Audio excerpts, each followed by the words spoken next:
Romanos capítulo 11. Esse capítulo aqui, ele é demais. Se a gente pudesse até dar um tema, a gente vai perceber que Deus não terminou a história. Tem momentos que às vezes a gente olha para uma situação difícil, e às vezes a gente pensa assim, não tem mais jeito.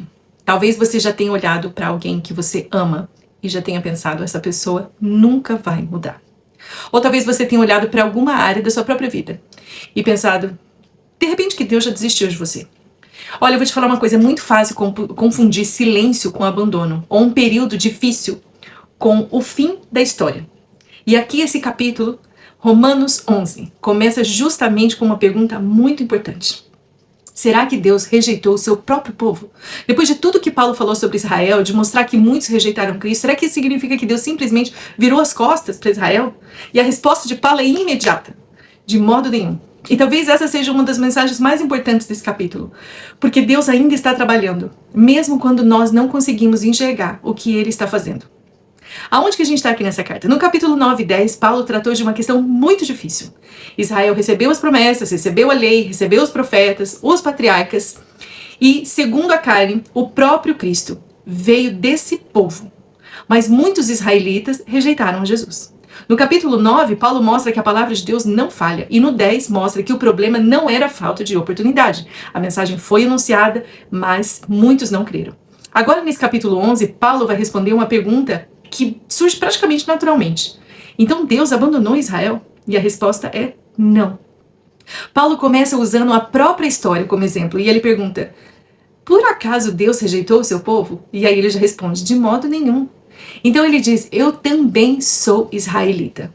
Paulo então era judeu, da descendência de Abraão, da tribo de Benjamim, ou seja, o próprio Paulo é uma prova viva de que Deus não abandonou completamente Israel. Ele mesmo vem de um povo, é desse povo, na verdade. Ele é um israelita que creu em Jesus. Então Paulo lembra algo super importante, mesmo quando parecia que Israel inteiro tinha se afastado, Deus ele preservou um remanescente. Sempre existiram pessoas que permaneceram fiéis. E sempre existirá. Paulo então lembra o profeta Elias. Elias chegou a pensar que ele estava sozinho. Ele fala, Senhor, mataram os teus profetas, derrubaram os teus altares.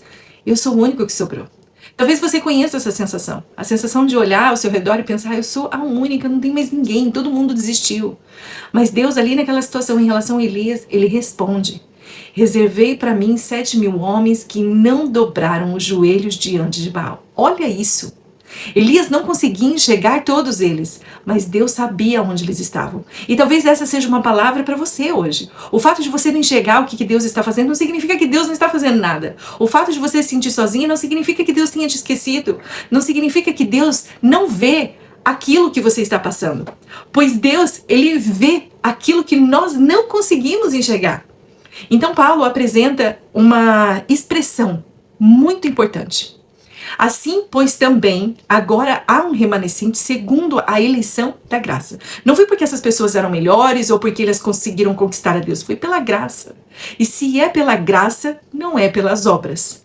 Isso nos leva novamente ao coração de Romanos. A salvação nunca foi, nunca será uma recompensa para quem conseguiu fazer as coisas certas.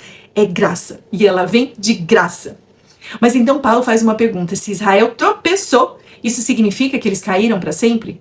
E a resposta novamente é não. O tropeço de Israel não representa necessariamente o fim da história.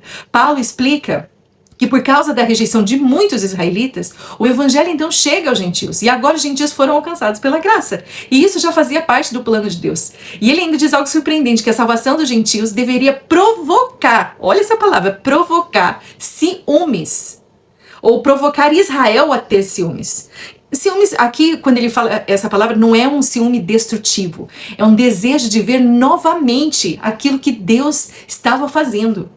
E aí Paulo usa uma mensagem, uma imagem, na verdade, bem bonita, porque ele fala da oliveira, que a raiz representa a história das promessas de Deus. Alguns ramos, então, foram quebrados, outros que eram de uma oliveira brava foram, então, colocados enxertados, né, a palavra certa. Esses ramos representam os gentios que foram, então, incluídos no povo de Deus pela fé. E aqui Paulo produz uma chamada de atenção bem importante, porque ele diz aos gentios: não se orgulhem, você não sustenta a raiz, e a raiz que sustenta você. Isso é forte, porque existe ali uma tentação humana, às vezes, da gente pensar: agora eu sou escolhida, agora eu sou a melhor, agora eu tenho aquilo que os outros não têm. Então Paulo nos lembra para termos cuidado. Nós recebemos pela graça, então a gente não pode transformar essa graça em orgulho. Aqui tem uma aplicação importante pra gente, porque tudo aquilo que a gente recebe de Deus não deveria de maneira nenhuma produzir ego ou arrogância, mas sim gratidão. Se nós recebemos de graça, nós não temos motivo para olhar para outra pessoa de cima e embaixo. Se Deus teve misericórdia de mim e de você, nós deveríamos ser pessoas mais misericordiosas. A graça que nos salva também deveria transformar a maneira como a gente trata as pessoas. Depois Paulo volta para Israel e ele apresenta uma afirmação que pode ser difícil de entender, porque ele fala que teve um endurecimento parcial de Israel até que chegue a plenitude dos gentios. Essa palavra parcial, Paulo não está dizendo que todo Israel foi endurecido, e também não diz que isso é o fim da história, mas que tem um mistério ali acontecendo. Deus está trabalhando na história da redenção de uma maneira que Paulo reconhece que nós não conseguimos compreender completamente aquilo que Deus está fazendo. E é justamente aqui que Paulo começa a falar sobre um dos maiores mistérios desse capítulo, porque ele fala sobre a riqueza da sabedoria e do conhecimento de Deus, e chega até uma declaração assim maravilhosa: ó profundidade da riqueza, tanto da sabedoria quanto do conhecimento de Deus. E aí ele pergunta quão insondáveis são os seus juízos e inescrutáveis os seus caminhos. Então Paulo ele começa o capítulo com uma pergunta: Deus rejeitou o seu povo? E ele termina reconhecendo que os caminhos de Deus são muito maiores que a nossa própria capacidade de entender alguma coisa. Isso eu achei bem interessante, porque Paulo ele não termina tentando explicar tudo, mas ele termina num tom assim de adoração. Então veja que esse capítulo 11 nos lembra que tem uma diferença entre não enxergar Deus trabalhando e Deus não estar trabalhando. E às vezes a gente acaba confundindo as duas coisas. E talvez você mesmo esteja olhando para alguém que você ama e você pensa: essa pessoa não vai voltar, essa pessoa não vai mudar, nunca vai reconhecer a Deus. Mas esse capítulo quer te lembrar para que a gente não tente colocar um ponto final aonde Deus ainda está escrevendo. Nós não conhecemos toda a história, o final da história ou todos os caminhos. Nós não sabemos o que Deus está fazendo nos bastidores dessa situação. Talvez essa mensagem seja exatamente para você. Talvez você esteja olhando para sua vida agora e pensando que você já foi longe demais, que Deus não pode fazer mais nada, que você perdeu a oportunidade, que os seus erros são muito grandes. Mas eu quero te falar que Romanos 11 nos lembra de uma coisa: Deus é especialista em trabalhar com histórias que ainda não terminaram. A graça de Deus não depende da sua capacidade de prever o futuro. E aqui tem uma lição muito forte. Paulo poderia terminar esse capítulo exaltando o conhecimento, mas ele termina exaltando a ele, a Deus. Porque quanto mais Paulo entende, mais ele percebe o quanto ainda não entende. Isso é humildade. Conhecer mais sobre Deus não deveria fazer a gente se achar maior. Deveria fazer a gente admirar ainda mais quem Deus é. Eu quero que você pense se existe alguma pessoa ou alguma situação, ou talvez essa pessoa seja você, que você já considerou como um caso perdido.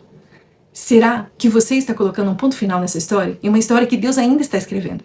E talvez a pergunta mais importante: será que você consegue confiar em Deus mesmo quando não consegue entender os caminhos que Ele está caminhando para continuar escrevendo essa história? Esse capítulo termina com uma explosão de adoração, porque Paulo começa tentando responder uma pergunta difícil sobre Israel e termina contemplando ao Senhor. Ele nos mostra que Deus não abandonou o seu povo, mas que existe um remanescente, mostrou que os gentios foram alcançados pela graça e que ninguém tem motivo para se orgulhar.